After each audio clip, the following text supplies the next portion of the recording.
เนาะสบายดีเนาะ4-5 โมงเนาะไปต่อนกอีหุ้มบ่อีตุ้มไปลองมึงเนาะเห็นเขาต่อคลิปเนาะก็เลยไปทดสอบมึงเอาไปเบิ่งกันว่าจะได้บ่ถามทุ่งให้ทุ่งนาเขาเนาะมือเช้าเห็นเสียงมันห้องมือเช้านี่ไอ้สิลองเบิ่ง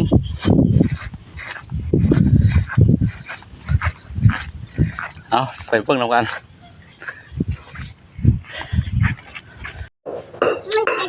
นี่แล้ว2 ตัวเนาะไปเมื่อกี้นี่มานอยู่เปลี่ยนเชี่ยว